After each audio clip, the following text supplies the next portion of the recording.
Hello बच्चों, कैसे हैं आप लोग। वेलकम टू खंड क्लासेस। मेरा नाम है अखंड प्रताप सिंह।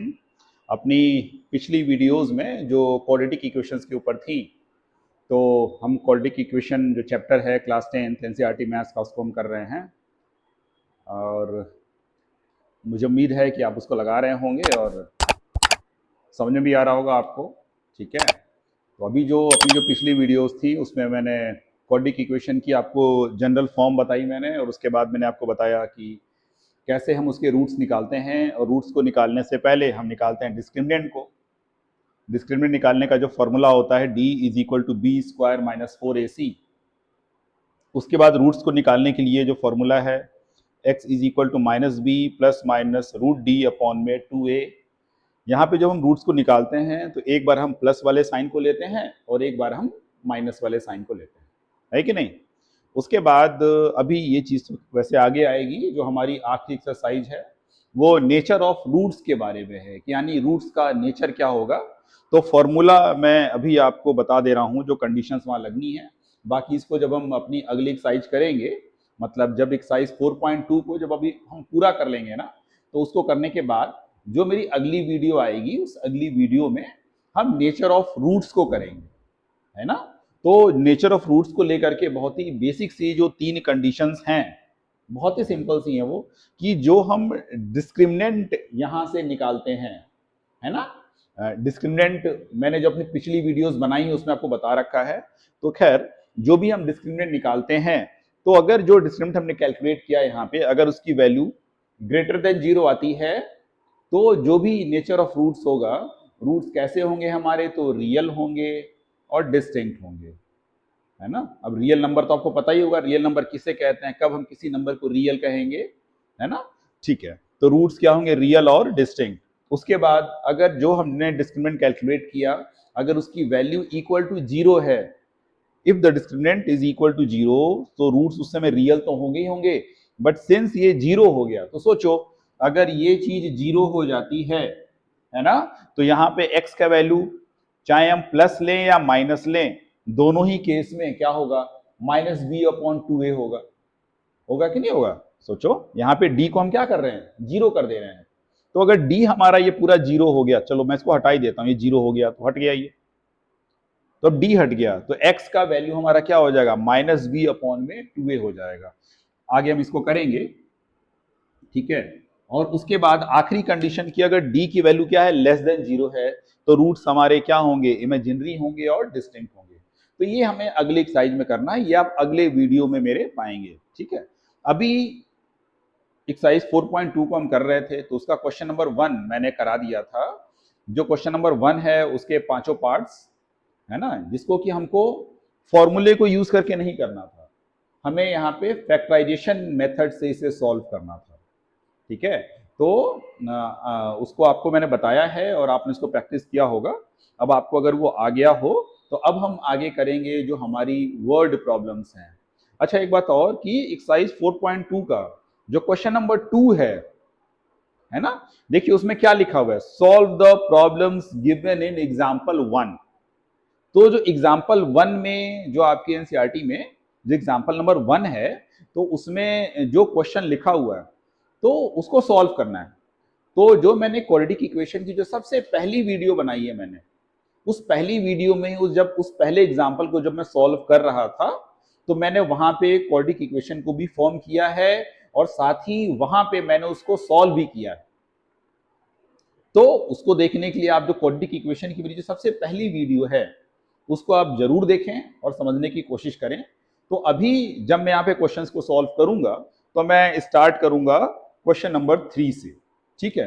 तो अपनी बुक्स और कॉपीज दोनों निकाल लें, बुक को खोल लीजिए, क्वेश्चन नंबर 3 को पढ़िए, देखिए उसमें क्या लिखा हुआ है। कॉपी और पेन आपके हाथ में होना चाहिए। मेरी बातों को ध्यान से सुने, मेरे साथ रहिए और मेरे साथ में उस क्वेश्चन को सॉल्व करिए। आइए समझने की कोशिश करते हैं। तो क्वेश्चन ये कहता है, फाइंड द टू नंबर्स। क्या फाइंड करना है, टू नंबर्स को फाइंड करना है। क्वेश्चन की शुरुआत यहां से होती है, whose sum is 27 and the product is 182। तो आइए अब इसको समझते हैं। यहां पे क्वेश्चन जो कहता है सोल्यूशन नंबर 3, है ना, यहां पे कहता है कि हमें फाइंड क्या करना है, हमें दो नंबर्स को फाइंड करना है। लेकिन वो दो नंबर्स हैं कैसे? वो दो नंबर्स ऐसे हैं कि उनका अगर हम सम ले लेते हैं तो उन दो नंबर्स का जो सम है बेटा, वो सम आता है 27। The some is 27, this is the condition number 1। और दूसरी कंडीशन जो दे रखी है कि अगर हम उस नंबर का प्रोडक्ट लेते हैं, प्रोडक्ट, तो यहां पे प्रोडक्ट लिख दिया और वो प्रोडक्ट हमारा कितना है, दैट इज 182, है ना। This is the condition number 2। अब इस क्वेश्चन को जरा सा देखते हैं कि इसको हम सॉल्व कैसे करेंगे। तो बेटा जो पहली कंडीशन दी हुई है कि जो नंबर्स का सम है वो कितना है, 27 है, ठीक है। तो हम यहाँ पे सबसे पहले हम सपोज कर लेते हैं कि अगर हमारा एक नंबर उसमें से क्या है, x है, x is the first number, x is the first number, पहला नंबर क्या है, x है, तो दूसरा नंबर क्या होगा, 27 माइनस x होगा, है ना। यहां भी अगर कंफ्यूजन हो रहा है तो ऐसे समझो कि मान लो कि तुम्हारे पास 10 रुपए हैं, कितने हैं, 10 रुपए, और उस 10 रुपए में से मैंने 2 रुपए ले लिए। कितने ले लिए, 2 रुपए, तो तुम पे कितने बचेंगे, कितने बचेंगे, तुम पे बचेंगे 10 माइनस 2, तभी तो ये 8 आएगा, है ना। तो देखो जो पहला नंबर था वो 2 था, तो दूसरे नंबर को जानने के लिए मैंने उसको 10 में से क्या कर दिया, माइनस कर दिया। वैसे ही अब यहां पे इस क्वेश्चन में हम पहले नंबर को सपोज कर लेते हैं कि let the first number be x, let the first number be x, hence जो सेकेंड नंबर होगा हमारा, सेकेंड नंबर जैसा मैंने आपको समझाया वो कितना होगा, वो होगा 27 माइनस एक्स, ठीक है। अब कंडीशन नंबर 2 पे आते हैं। कंडीशन नंबर 2 क्या कहता है कि जो प्रोडक्ट है नंबर्स का, प्रोडक्ट वो कितना है, 182। तो प्रोडक्ट का मतलब क्या हो गया, फर्स्ट नंबर और इनटू सेकेंड नंबर, दोनों को मल्टीप्लाई करते हैं तो हमारा प्रोडक्ट आता है 182। तो यहाँ पे जो फर्स्ट नंबर है उसको हमने क्या माना है, x माना है, और जो सेकेंड नंबर है वो क्या है, 27 माइनस एक्स। अब यहाँ पे हम लिखते हैं 27 माइनस एक्स, ये लिखा होगा आपने जी, जिसने ये लिखा होगा उसने गलत लिखा है। जब ऐसे कुछ आता है तो इसको हम किस में लेते हैं, तो इसको हम लेते हैं ब्रैकेट में। तो पहला नंबर क्या है, x, और दूसरा नंबर क्या है, 27 minus X is equal to 182।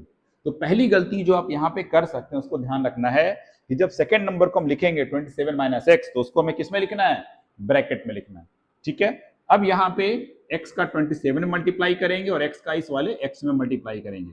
जब भी ब्रैकेट के बाहर कुछ होता है और ब्रैकेट के अंदर उसका जब मल्टीप्लाई करना होता है तो वो जो मल्टीप्लिकेशन होता है वो सब में होता है। तो ब्रैकेट के अंदर यहाँ पे 27 है, ब्रैकेट के अंदर यहाँ पे x है, तो यहाँ पे x का जो मल्टीप्लिकेशन है वो मैं 27 में भी करूंगा और x का मल्टीप्लिकेशन मैं x में भी करूंगा, ठीक है, समझा रही बात। तो यहाँ पे हम लिखेंगे 27x minus x into x कितना होता है बेटा, तो ये होता है x square is equal to 182। अब इसको थोड़ा सा रीअरेंज करते हैं, तो मैं ये सबके साइन को चेंज कर देता हूं। तो ये हो गया एक्स स्क्वायर, ये 27x मेरा हो जाएगा माइनस 27x, और ये 182 हो गया प्लस 182 इज इक्वल टू 0। तो यहाँ पे ये हमारा एक जनरल सा क्वाड्रेटिक इक्वेशन है जो फॉर्म हो गया, ठीक है। तो अब इस क्वाड्रेटिक इक्वेशन को हमें क्या करना है, सॉल्व करना है। तो आइए इसको सॉल्व करते हैं। अब इसको सॉल्व करने के ना दो तरीके हैं, एक तो आप फॉर्मूले को यूज करके कर सकते हैं और दूसरा कर सकते हैं फैक्टराइजेशन मेथड से। तो सिंस इस एक्सरसाइज में हमको फैक्टराइजेशन मेथड को यूज करना है, तो अभी यहाँ पे जब मैं इस क्वाड्रेटिक इक्वेशन को सॉल्व करूंगा तो मैं फैक्टराइजेशन मेथड का यूज करूंगा।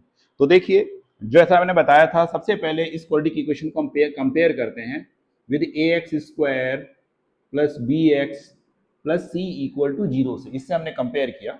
जब इससे हम कंपेयर करते हैं तो हम क्या पाते हैं, देखिए यहाँ पे एक्स स्क्वायर है, तो एक ही जगह पे यहाँ पे क्या है 1, तो a की जगह पे यहाँ पे 1 है, यहाँ पे x की जगह पे x है, b की जगह पे क्या है -27 और ये c है, तो c की जगह पे क्या है 182 है। तो जैसा मैंने बताया था कि जो फैक्टराइजेशन मेथड होता है जब इसमें स्प्लिट करते हैं तो सबसे पहला स्टेप जो होता है a और c को आपस में मल्टीप्लाई करना। तो मैं a और c को आपस में मल्टीप्लाई कर देता हूं। a की वैल्यू कितनी है +1, c की वैल्यू कितनी है 182, तो यहाँ पे जो प्रोडक्ट है वो आ गया +182। अब दूसरा स्टेप मैंने क्या बताया था, पिछली वीडियो देखी है मेरी ना, तो सीखा होगा कुछ। तो दूसरा स्टेप मैंने क्या बताया था, मैंने बताया था कि जो 182 है ये जिसकी टेबल में आता है उन सबको वहां पे हम लिख देंगे। तो आइए लिखना शुरू करते हैं। तो 182 सबसे पहले मैंने बताया था कि जितने भी हैं सब 1 की टेबल में तो आते ही हैं। तो 1 इंटू 182, फिर 2 इंटू 91, फिर 3 में नहीं आता, 4 में नहीं आता, 5 में नहीं आता, 6 में नहीं आता, 7, फिर 7 इंटू 7 2 जा 14, 7 6 जा 42, फिर 8 9 10 11 12 नहीं 13, फिर यहाँ पे हो गया 13 इंटू 14, और इसके बाद फिर से क्या आ जाएगा 14 इंटू 13। तो यहाँ पे देखिए सेम आ गया, तो सेम आ गया तो इसको हम क्या कर देंगे, कट कर देंगे और यहीं पे रुक जाएंगे। अब देखिए यहाँ पे, अब यहाँ पे जब हम पेयर्स में लेंगे तो हम क्या लेंगे 1, पेयर्स में लेंगे 1 182 2 91, फिर यहाँ पे 7 26 और 13 और 14। अब मैंने बताया था कि जो प्रोडक्ट है यहाँ पे प्रोडक्ट क्या है प्लस है, तो प्रोडक्ट जब प्लस में आता है तो दोनों के ही साइन या तो प्लस होंगे या क्या होंगे माइनस होंगे। बोला था दिमाग में बिठाने को कि अगर जो प्रोडक्ट है यहाँ पे ये किस में आएगा प्लस में, तो ये दोनों या तो प्लस होंगे या दोनों क्या होंगे माइनस होंगे। अब इनका साइन क्या होगा उसके लिए हम किसको देखते हैं, मिड टर्म के साइन को देखते हैं। तो अगर आप देखेंगे कि यहाँ पे जो मिड टर्म है यानी बी, यहाँ पे इसका साइन क्या है माइनस है, तो माइनस है तो ये दोनों ही किस में होंगे माइनस में होंगे। तो यहाँ पे मैं दोनों में ही माइनस लगा देता हूँ। अब ये हो गया -1x -122x -2x -91x -7x -26x -13x -14x।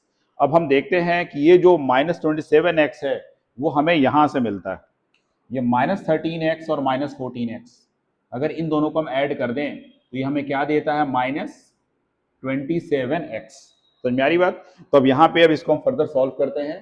तो ये x² -27x plus 182 is equal to 0।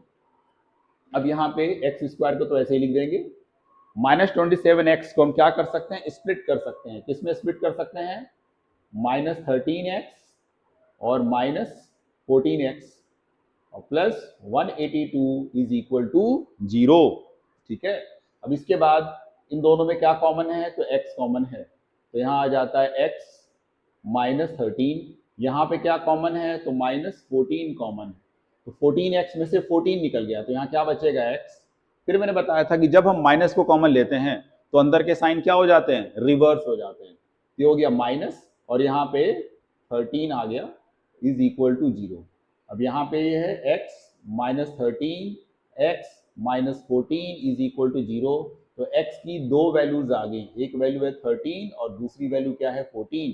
तो यहाँ पे जो एक नंबर है अल्फा या वो कितना हो गया 13 और जो दूसरा नंबर है हमारा वो क्या हो गया 14।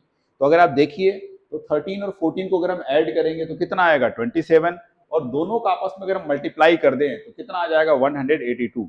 तो यहाँ पे इस वर्ड प्रॉब्लम में जो दोनों कंडीशंस दे रखी थी उन दोनों ही कंडीशंस को ये दोनों रूट्स क्या कर रहे हैं सेटिस्फाई कर रहे हैं। ठीक है, अब इस क्वेश्चन को जब आपने सॉल्व किया तो किन किन बातों पे ध्यान रखना था।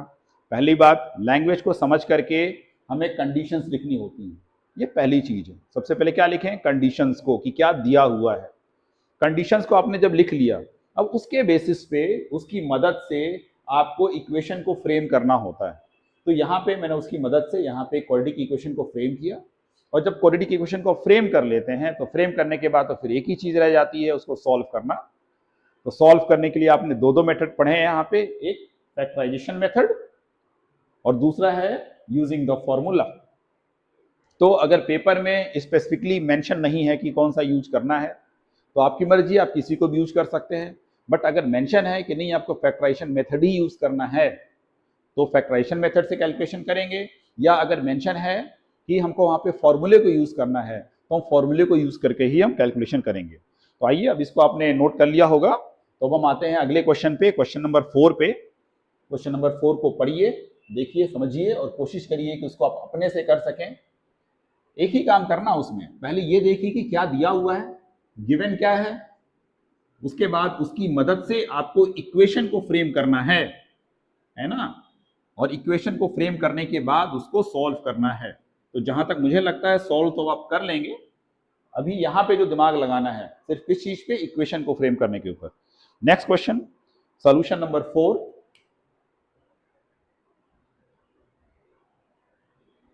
ठीक है, अब सॉल्यूशन नंबर 4 में कहता है find the two consecutive positive integers. दो कॉन्जिक्यूटिव वर्ड यहां यूज किया है, टू कॉन्जिक्यूटिव, और ये भी क्या होने चाहिए, पॉजिटिव होने चाहिए। Two consecutive positive integers. Consecutive का मतलब क्या होता है, एक नंबर के बाद जो दूसरा नंबर आता है। जैसे कि मैं आपसे पूछूं कि 4 के बाद क्या आता है, तो आप बोलोगे 4 के बाद 5 आता है। 4 के बाद क्या आता है, 5 आता है। मैथमेटिकली हम इसको कैसे लिख सकते हैं, 4 के बाद क्या आता है, तो 4 के बाद आता है 4 + 1। ऐसे ही मैं पूछूं कि 10 के बाद क्या आता है, तो आप बोलोगे 11 आता है। तो 11 कैसे आएगा, जब हम क्या करेंगे, 10 + 1। 100 के बाद क्या आता है, तो 100 के बाद आता है 101। 101 कैसे आएगा, 100 + 1। मतलब कि जिसके बाद का भी हमें नंबर निकालना है तो हमें उसमें सिर्फ क्या करना है, +1 करना है। तो यहां पे दो कॉन्जिक्यूटिव है, तो मान लेते हैं लेट नंबर बी एक्स। एक नंबर क्या है, एक्स है, तो इसके बाद वाला जो कॉन्जिक्यूटिव होगा, next consecutive number will be, क्या होगा, विल बी x + 1। जैसे 10 के बाद 10 + 1, 100 के बाद 100 + 1, वैसे ही x के बाद क्या होगा, x + 1 होगा। तो यहाँ पे ये जो दो नंबर्स हैं, एक क्या है x, दूसरा क्या है x + 1 है। अब कहता है the sum of whose squares, क्या है, sum of squares is equal to, how much is it, ये है 365। अब इनके स्क्वायर्स का सम कितना है, 365। तो देखिए स्क्वायर x है, x का स्क्वायर क्या होगा, x स्क्वायर, और ये दूसरा नंबर क्या है, x + 1, इसका स्क्वायर क्या होगा, x + 1। जब लिखेंगे तो किस में लिखेंगे, ब्रैकेट में लिखेंगे, और इसका हमने स्क्वायर कर दिया। अब दोनों को क्या करना है, ऐड करना है। ऐड करने के बाद इनके स्क्वायर्स का सम कितना मिल गया, 365। ठीक है, तो देखिए यहां पे ये जो है, ये जो था यहां पे, सॉरी, ये हैं given conditions, these are the given conditions.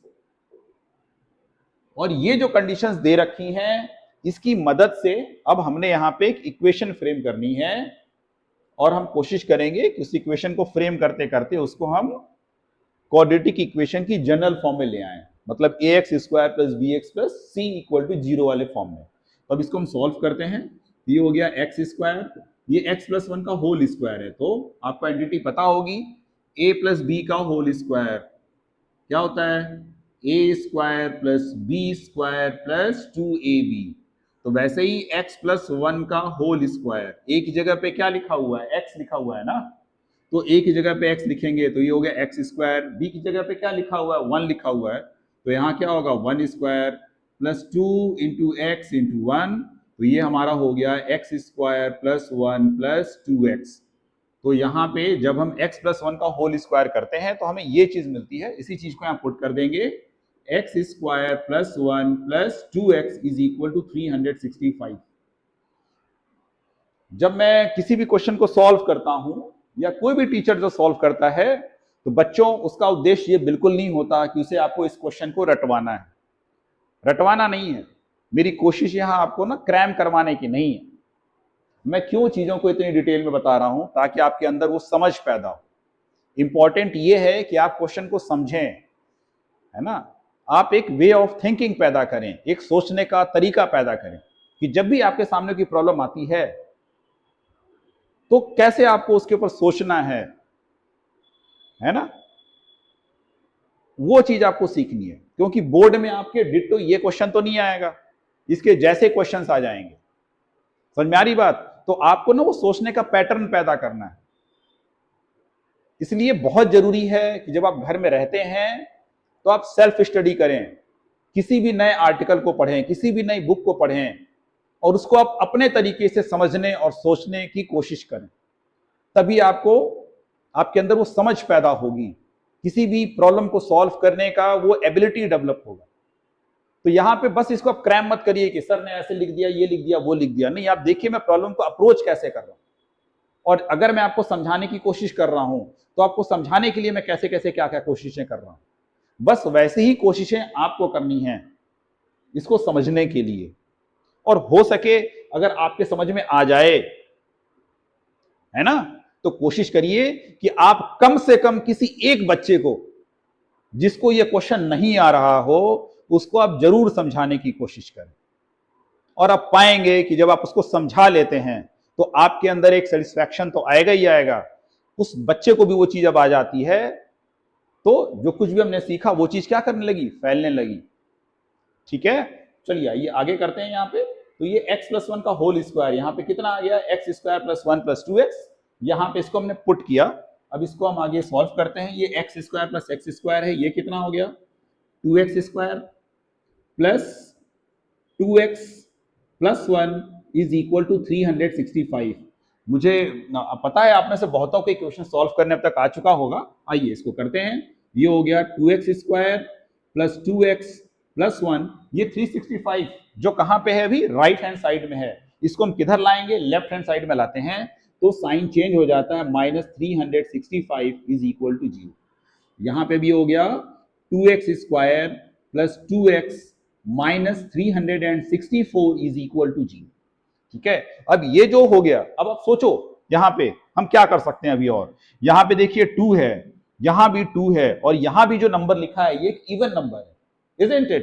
तो इवन नंबर है तो सब में आप देख रहे हैं 2 क्या है, कॉमन है। तो सब में हम 2 को कॉमन लेते हैं, तो 2 को कॉमन लेंगे तो यहां पे 2, यहां पे क्या बच गया x², यहां पे प्लस 2 से 2 कट जाएगा तो क्या बचेगा, x बचेगा, और यहां पे माइनस, इसको भी 2 से हम कट करेंगे। 2 से डिवीजन तो सबको आता होगा, बहुत ही सिंपल सा डिवीजन होता है।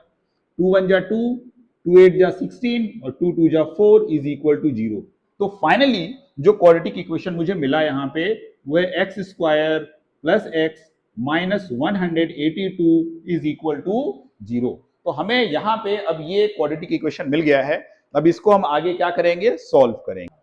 तो इसको सॉल्व करने के लिए फिर से जो आपको बताया था, आप इसको फैक्टराइजेशन मेथड से भी कर सकते हैं, जिससे हम करेंगे अभी क्योंकि एक्सरसाइज उसी के ऊपर है। और अगर आपकी इच्छा हो तो आप यूजिंग द फॉर्मूला जो हमारा है, फॉर्मूले को मैं लिख दूं, एक बार आप मेरे साथ रिवाइज करिए। देखिए ध्यान दीजिए क्या लिखा फॉर्मूला, -b ±√d/में 2a। कॉपी में लिखिए इसको, क्या लिखा हुआ है, x = -b ±√d/में 2a। जहां d क्या है, डिस्क्रिमिनेंट है, डिस्क्रिमिनेंट जिसका फॉर्मूला क्या होता है, b² - 4ac। बट अभी हम यहाँ पे फॉर्मूले का यूज नहीं करेंगे, अभी यहाँ पे हम यूज करेंगे फैक्टराइजेशन मेथड का। ठीक है, तो फैक्टराइजेशन मेथड में जो पहला स्टेप जो मैंने आपको बताया है कि जो भी क्वाड्रेटिक इक्वेशन दे रखा है, पहले इसको हम कंपेयर करेंगे किसके साथ, ax² + bx + c = 0। तो कंपेयर करेंगे इसको हम, और हम देखेंगे कि a, b और c की क्या वैल्यूज हैं। तो आइए जरा करिए मेरे साथ। यहां पे देखिए a का वैल्यू क्या है, x² यहां भी है, x² यहां भी है, तो a का वैल्यू क्या हो गया बेटा, 1 हो गया। b, दोनों जगह पे x है तो b का वैल्यू क्या हो गया, b = +1। उसके बाद हम आते हैं c पर। c की वैल्यू कितनी है, -182 है। So the value for c is -182।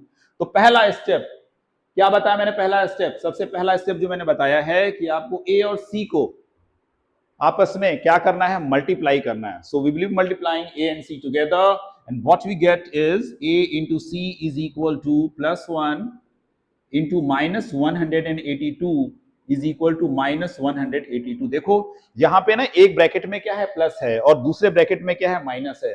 जब एक प्लस है और दूसरा माइनस है तो दोनों का जो प्रोडक्ट है वो क्या आएगा, वो माइनस में ही तो आएगा। तो इसलिए यहां पे जब दोनों को मल्टीप्लाई किया सो द प्रोडक्ट इज -182। ठीक है।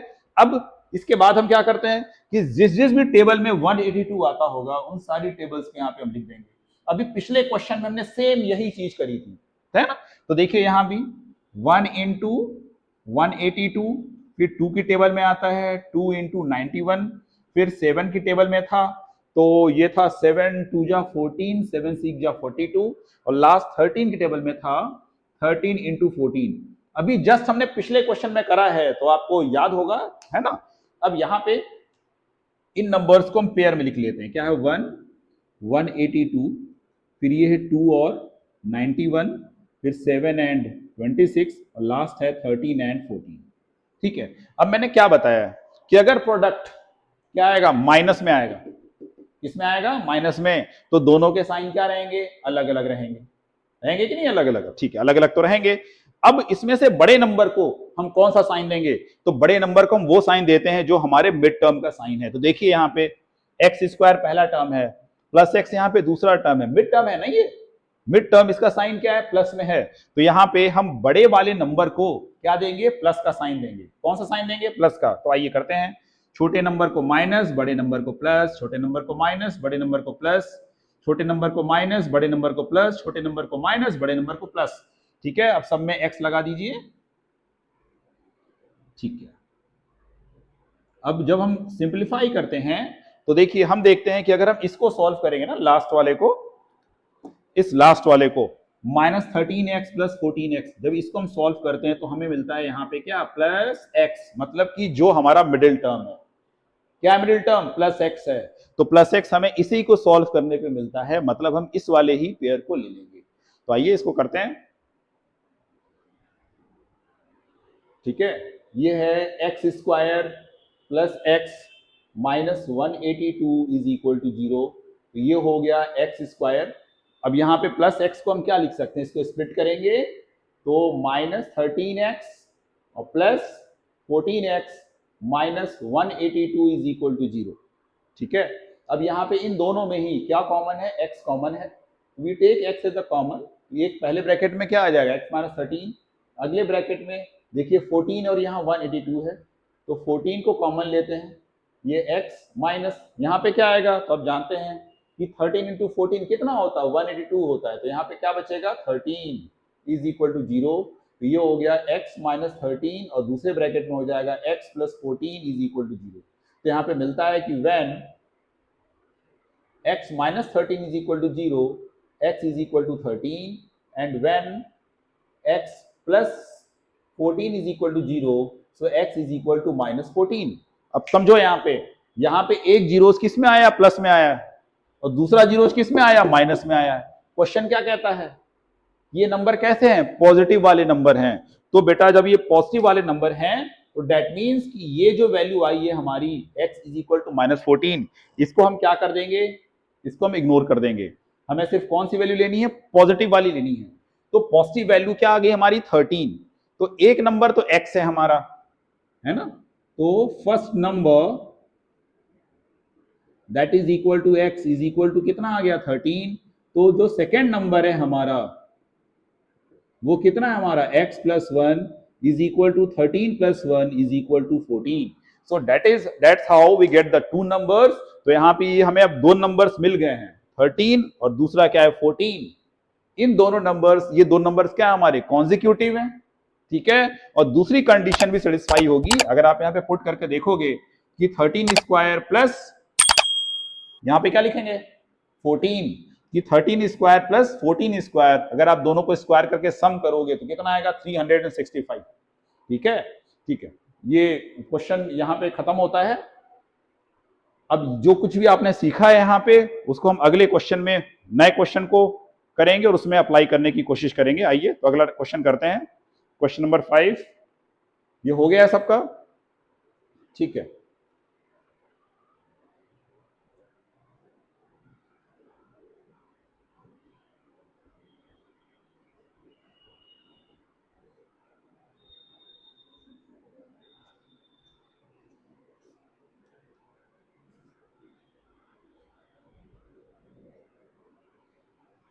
तो आइए अब करते हैं question number 5। The altitude of a right triangle is 7 centimetre less than it's base. फिर से वही चीज, जब क्वेश्चन नंबर 5 को हम कर रहे हैं तो हमारा ध्यान पहले किस पे होना चाहिए? हमारा ध्यान पहले इस चीज में होना चाहिए कि क्वेश्चन में क्या क्या चीजें दे रखी हैं। ठीक है, तो देखिए क्वेश्चन कहता है the altitude of a right triangle. Altitude of a right triangle, यहां बात की जा रही है एक राइट एंगल ट्रायंगल की। तो देखो यहां पे मैंने ना एक राइट एंगल ट्रायंगल बना दिया, मतलब एक ट्रायंगल जिसमें कि ये एक एंगल कितना है, इज इक्वल टू 90 डिग्री। और इसका अगर मैं नाम लिख दूं ए बी सी, ठीक है, तो ये कह रहा है कि इस ट्रायंगल का जो एल्टीट्यूड है is 7 centimetre less than it's base. अब जैसा मैंने यहां पे बनाया है तो आप बोलेंगे कि ये जो BC है ना, BC इज द बेस, और यहां पे जो ये AB है, AB is the altitude. Base मतलब आधार, एल्टीट्यूड मतलब जो बच्चे हिंदी मीडियम में पढ़ते हैं लंब, तो ये एल्टीट्यूड है और ये क्या है, बेस। और कंडीशन क्या दे रखी है कि altitude is 7 centimetre less than base. This is the given condition, पहली कंडीशन जो दे रखी है। मतलब अगर मैं इज को यहां से हटा दूं, जो मैंने आपको कन्वर्ट करने का तरीका बताया है कि इज को हटा देंगे तो यहां पे क्या लग जाएगा, इक्वल टू। तो हम लिख सकते हैं कि जो एल्टीट्यूड है दैट इज इक्वल टू जो हमारा बेस है उससे 7 सेंटीमीटर लेस, मतलब जो भी हमारा बेस है उस बेस में से हम क्या कर देंगे, 7 सेंटीमीटर को माइनस कर देते हैं। तो बन गई ना इक्वेशन। चीजें वर्ड्स में दे रखी थी, एक लैंग्वेज में दे रखी थी कि altitude is 7 centimetre less than the base, but उसको अब हम मैथमेटिकल इक्वेशन में कन्वर्ट कर रहे हैं। अब यहां पे अगर हम मान लेते हैं कि let the base be x, base को हम कितना मान लें, एक्स, तो जो हमारा एल्टीट्यूड है, जो हमने यहां पे कंडीशन लिखी है कि बेस -7, तो ये क्या हो जाएगा, x -7। तो जो हमारा एल्टीट्यूड है वो हो गया x -7। तो इस क्वेश्चन में हमें दोनों ही चीजें मिल गई, मतलब हमने सपोज कर ली कि बेस हमारा कितना है, x है, और एल्टीट्यूड कितना है, x -7, है ना। अब आगे कहता है कि if the hypotenuse is 13 centimetre. दूसरी चीज, अब यहां पे एक और चीज जो गिवन, ये तो पहली चीज है गिवन। सेकंड जो कंडीशन दे रखी है वो बात कर रहा है हाइपोटेन्यूज की, इज इक्वल टू 13 सेंटीमीटर। देखिए अब जो बच्चे राइट एंगल ट्रायंगल के बारे में जानते हैं तो इसमें एक थ्योरम लगता है जिसे हम बोलते हैं पाइथागोरस थ्योरम। 8th में भी बच्चों को ही पढ़ा दिया जाता है, अब 10th में तो इतना टफ तो नहीं होगा। तो पाइथागोरस थ्योरम क्या कहता है, पाइथागोरस थ्योरम कहता है कि जो हाइपोटेन्यूज है, या इसको हम उल्टा करके लिखते हैं, पाइथागोरस थ्योरम कहता है अकॉर्डिंग टू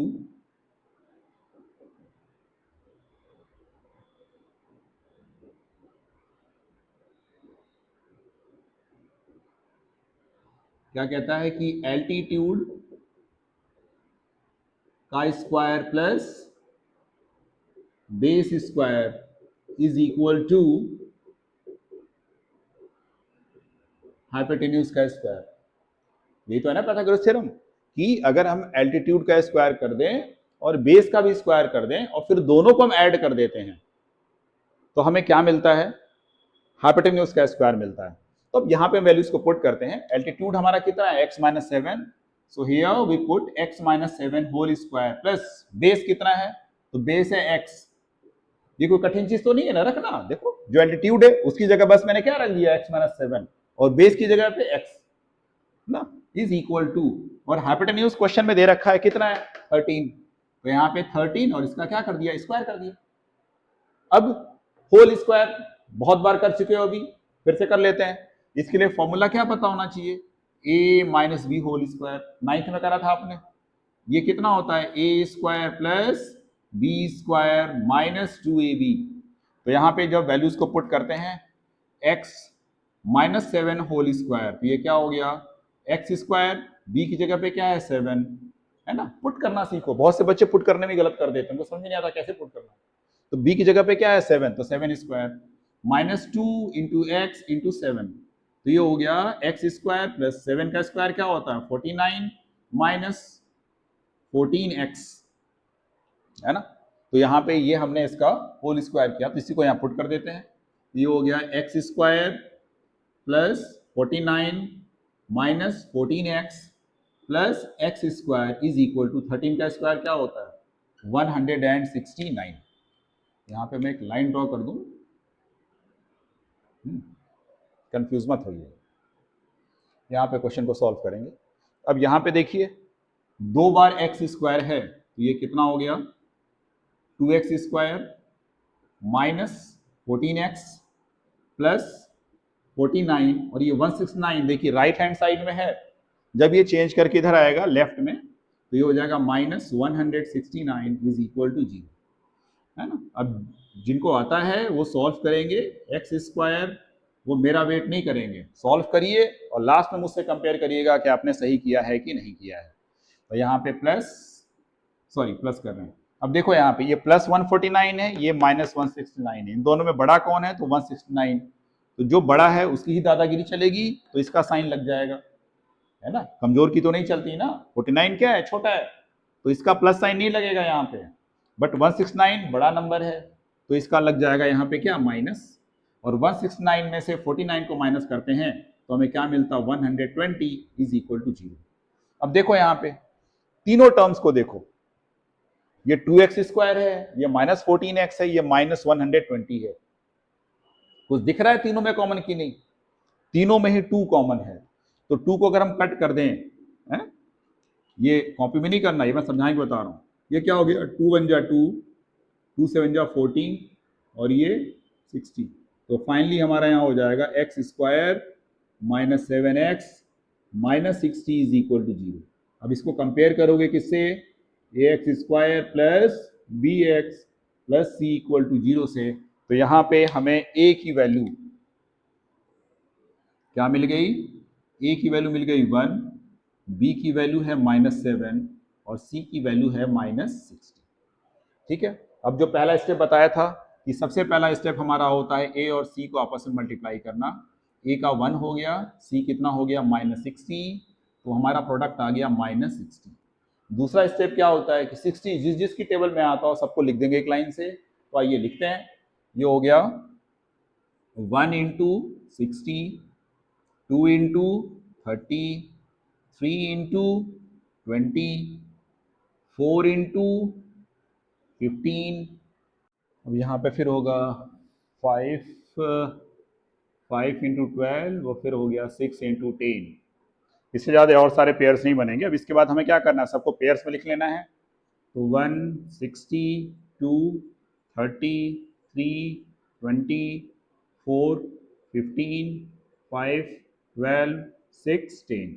अब मैंने क्या बताया था कि जब प्रोडक्ट हमारा किस में आता है, नेगेटिव में आता है, तो एक प्लस होता है, दूसरा क्या होता है माइनस होता है, पर माइनस कौन सा वाला होता है, तो सॉरी जो उसके लिए हम देखते हैं मिडिल टर्म के साइन को, मिडिल टर्म में क्या लगा हुआ है यहाँ पे माइनस, तो जो बड़ा डिजिट होगा उसको क्या मिलेगा माइनस का साइन। तो यहाँ पे जो 60 है, जैसे 1 और 60 में बड़ा कौन है 60, इसको दे दिया माइनस, यहाँ पे 30 को माइनस, 20 को माइनस, 15 को माइनस, 12 को माइनस और 10 को माइनस, और बाकी जितने छोटे वाले हैं सबको हम क्या दे देते हैं प्लस साइन। ठीक है, सब में एक्स लगा देते हैं।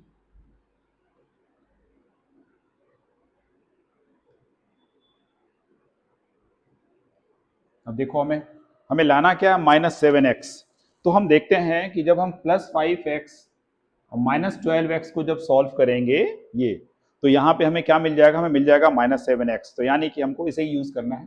तो यहाँ पे हम लिखते हैं एक्स स्क्वायर -7x, या इसको मिटा देता हूँ, इसकी जरूरत नहीं है। यहाँ पे हो गया एक्स स्क्वायर -7x स्प्लिट हो जाएगा किस में, +5x -12x -60 is equal to 0। अब यहाँ पे ये जो पहले दोनों टर्म हैं इसमें क्या x कॉमन है, we take x as a common, तो यहाँ ब्रैकेट में आ गया x + 5 और यहाँ पे क्या कॉमन है -12। जब भी हम माइनस को कॉमन लेते हैं तो अंदर का साइन क्या हो जाता है, रिवर्स हो जाता है, तो ये हो जाएगा x + 5 इज इक्वल टू 0। तो यहाँ पे हमें मिल गया x + 5 और x -12 इज इक्वल टू 0। तो यहाँ पे फैक्टराइज किए तो जो दो फैक्टर्स हमको मिले यहाँ पे वो क्या है, x + 5 और x -12। तो यहाँ पे ये जो क्वेश्चन था राइट एंगल ट्रायंगल के ऊपर, तो इसको सॉल्व करते जो हमें ये दो फैक्टर्स मिले, अब इसको हम फर्दर जब सॉल्व करेंगे तो हम देखेंगे कि जो हमारी x की वैल्यू है, जब x + 5 को हम देखते हैं तो x की वैल्यू हमें क्या मिली, -5, और जब x -12 को करते हैं तो हमें x का वैल्यू क्या मिल गया, +12 मिल गया। ठीक है, अब x की दो वैल्यूज मिली। अब x क्या है हमारा, x हमारा है बेस, हमने बेस को क्या माना था, x माना था। तो बेस को अगर हमने x माना था तो किसी भी ट्रायंगल की जो साइड होती है वो कभी भी निगेटिव में तो नहीं होगी ना, वो किस में होगी, पॉजिटिव में होगी। तो इसलिए जो हमारा बेस है वो बेस x कितना होगा, +12 होगा। तो अगर बेस हमारा +12 हो गया तो यहां पे base is equal to x is equal to +12। दूसरी चीज हमें क्या चाहिए, एल्टीट्यूड। तो ये जो इक्वेशन है हमारा एल्टीट्यूड का, एल्टीट्यूड इज इक्वल टू क्या है, बेस -7, और बेस हमारा कितना है, +12, +12 -7, +12 -7 करते तो ये कितना आ गया हमारा, +5। तो जो क्वेश्चन है उसमें उस ट्रायंगल का जो बेस है वो कितना है, +12, और जो एल्टीट्यूड है वो कितना है, +5। ठीक है, अब आइए सबसे लास्ट क्वेश्चन, इसके बाद एक्सरसाइज खत्म हो जाएगी। जो मेरी अगली वीडियो होगी वो नेचर ऑफ रूट्स के बारे में होगी। ठीक है, जब उस कॉन्सेप्ट को हम कर लेंगे तो हमारा ये जो क्वाड्रेटिक इक्वेशन का जो चैप्टर है एनसीईआरटी से एटलीस्ट ये कंप्लीट हो जाएगा।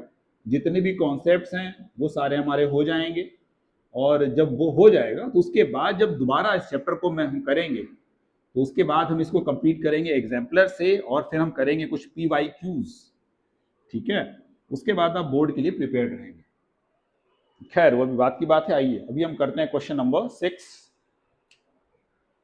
तो सोल्यूशन 6 ये कहता है कि cottage industry produces a number of pottery articles in a day.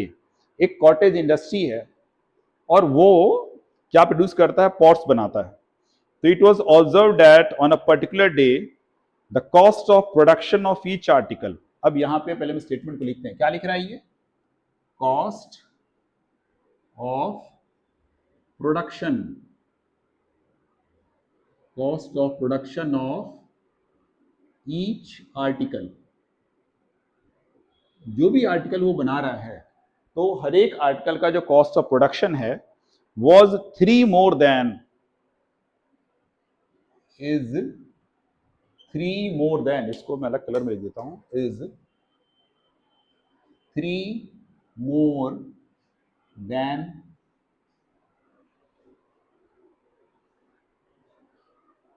twice the number of articles produced on that day, more than twice the number of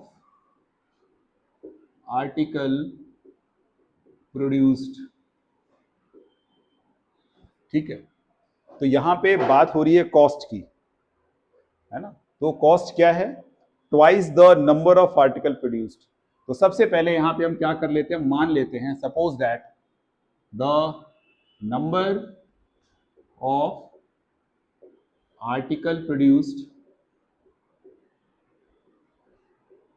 is equal to x.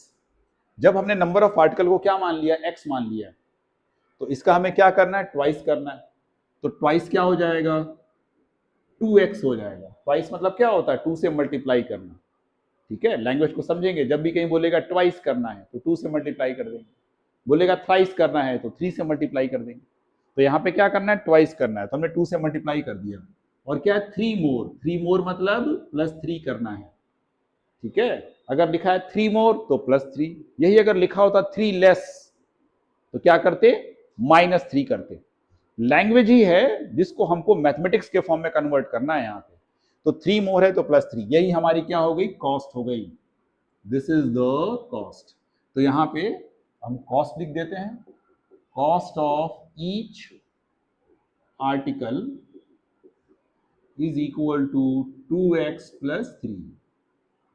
अब question में कहता है कि if the total cost of production on the day on that day was 90, total cost of production, total cost मतलब क्या हो गया, total cost जो होगा वो कितना होगा, जितने आर्टिकल उस दिन बने, नंबर ऑफ आर्टिकल्स प्रोड्यूस्ड, इसमें फिर हर एक आर्टिकल की कॉस्ट से क्या करेंगे, मल्टीप्लाई करेंगे। जैसे मान लो कि तुम 5 पेन लेने जाते हो, कितनी पेन लिए, 5, तो ये तो क्या हो गया हमारा नंबर ऑफ पेन, और एक पेन मान लो 10 रुपए की है, कितने रुपए की है, 10 रुपए की, तो ये क्या हो गया, एक पेन का कॉस्ट। तो जब नंबर ऑफ पेन में हम एक पेन की कॉस्ट से मल्टीप्लाई करते हैं तो यहां हमें क्या मिल जाता है, टोटल कॉस्ट मिल जाता है, we get the total cost. वही काम हमें यहां भी करना है, टोटल कॉस्ट चाहिए ना। तो जितने आर्टिकल बने एक दिन में, कितने बने हैं, एक्स बने, उसमें हम एक आर्टिकल की कॉस्ट से क्या कर देंगे, मल्टीप्लाई कर देंगे, कॉस्ट ऑफ ईच आर्टिकल। तो यहां पे जो नंबर ऑफ आर्टिकल है कितना है, वो x, और एक आर्टिकल का कॉस्ट कितना है, 2x + 3। अगर आपने बिना ब्रैकेट के लिखा है तो क्वेश्चन गलत हो जाएगा, है ना। तो इसमें क्या करना है, हमें ब्रैकेट के साथ लिखना है। तो यहाँ पे ब्रैकेट में क्या कर देंगे, 2x + 3 कर देंगे। अब यहाँ पे क्वेश्चन में कह रहा है कि जो टोटल कॉस्ट है वो कितना है, ₹90। तो चलिए ये कितना हो गया, 90। तो ये यहाँ पे हमारी वो इक्वेशन है जो मिल गई, और अब हमको इसी को क्या करना है, सॉल्व करना है। तो जब भी किसी भी क्वेश्चन को सॉल्व करते हैं तो मैंने हमेशा बताया पहले आपको क्या लिखना होता है कि क्या गिवन है, क्या दिया हुआ है। तो सबसे पहले मैंने क्या लिखा है, जो गिवन है, फिर जो गिवन होता है उस बेसिस पे आपको एक इक्वेशन फ्रेम करनी होती है। तो दूसरी चीज जो मैंने करी है यहाँ पे, वो क्या करिए, इक्वेशन को फ्रेम करा। अब जब इक्वेशन को फ्रेम करा आपने, अब लास्ट चीज रह जाती है, उसको क्वाड्रेटिक इक्वेशन की जनरल फॉर्म में लाना है, और जनरल फॉर्म में लाने के बाद उसको हमें क्या करना है, सॉल्व करना है। तो यहाँ पे इसको सिंप्लीफाई करेंगे जिससे कि ये जनरल फॉर्म में आए। तो ये हो गया हमारा 90 इज इक्वल टू, देखो ब्रैकेट के बाहर क्या है, एक्स है। हमेशा बताया है कि ब्रैकेट के बाहर जो होता है वो ब्रैकेट के अंदर सबके लिए होता है। तो ये एक्स जितना 2x का है उतना ही 3 का भी है, दोनों के लिए है। तो इसको मल्टीप्लाई करेंगे, 2x का x में तो हो गया 2x² + 3x। फाइनली ये हमारा आ जाता है 2x² + 3x - 90 is equal to 0। तो अब हमको ये क्वाड्रेटिक इक्वेशन की जनरल फॉर्म में मिल गया। ठीक है, अब इसको सॉल्व करने के लिए जो बताया था इसको कंपेयर करते हैं किससे, ax² + bx + c = 0। यहाँ पे जो a का वैल्यू है, a का वैल्यू कितना है 2, b का वैल्यू कितना है +3, और c का वैल्यू कितना है -90। ये a, b और c की वैल्यूज हैं। अब सॉल्व करने के लिए जो सबसे पहली चीज है, सबसे पहला स्टेप जो बताया वो क्या करना है, हमें a और c को आपस में मल्टीप्लाई करना है। तो यहाँ पे a और c को मल्टीप्लाई करते हैं, तो a इंटू सी, ए की वैल्यू कितनी है, +2 है, सी का वैल्यू कितना है -90, तो ये हमें प्रोडक्ट मिल गया -180। पहली चीज हो गई। दूसरी चीज क्या बताइए कि जो 180 है ये जिस जिसके टेबल में आता है उन सबको लिख देंगे यहाँ पे। तो करते हैं यहाँ पे 1 इंटू 180, 2 इंटू 90, 3 इंटू 60, 4 इंटू 4 4 जा 16, 4 5 जा 20, 4 5 5 इंटू 5 3 जा 15, 5 6 जा 30, 6 6 इंटू 30, 7 8 9 10, 10 इंटू 18, 11 में नहीं आता, 12 12 में आता है, 12 इंटू 12 जा 12, 12 5 जा 60। इसके बाद 13 14 में नहीं आता, 15 पे जाएंगे तो दोबारा ही रिपीट हो जाएगा। तो अब इसके बाद हमें पेयर्स लिख लेने हैं, 1 180, 2 90, 3 60, 4 45, 5 36, 6 30, 10 18 12, और ये क्या है 15। अब मैंने आपको बता रखा है पहले ही कि जब भी प्रोडक्ट हमारा किस में होता है, माइनस में होता है, तो यहाँ पे जो पेयर्स लिए हैं हमने, इनके साइन क्या होते हैं, अलग अलग होते हैं। ठीक है, मतलब कि एक प्लस होगा तो दूसरा वाला माइनस होगा। ठीक है, अब इन दोनों में एक नंबर बड़ा, एक नंबर क्या है, छोटा। तो बड़े नंबर को हमें क्या साइन देना है, उसके लिए हम देखते हैं मिड टर्म के साइन को। देखो मिड टर्म को यहाँ क्या साइन मिला हुआ है, प्लस मिला हुआ है, यानी कि इन दोनों में बेटा जो बड़ा नंबर है ना, उसको हम क्या देंगे, प्लस वाला साइन देंगे। इस चीज को बार बार दिमाग में बिठा लीजिए अपने, कि जब यहाँ पे प्रोडक्ट क्या होगा, माइनस, तो इन दोनों को अलग अलग साइन मिलेगा, और बड़े नंबर को वही साइन मिलेगा जो मिड वाले टर्म का साइन होगा। तो मिड टर्म के पास क्या है, प्लस है, तो यहाँ पे इनमें ये जो बड़ा वाला है इसको प्लस, छोटे वाले को माइनस, बड़े वाले को क्या मिलेगा, प्लस, छोटे वाले को माइनस। तो ऐसे हम कर देंगे यहाँ पे। अब तक तो कई बार आपका हो चुका है, ये तो बैठ चुका होगा। ठीक है, सब में एक्स लगा देते हैं।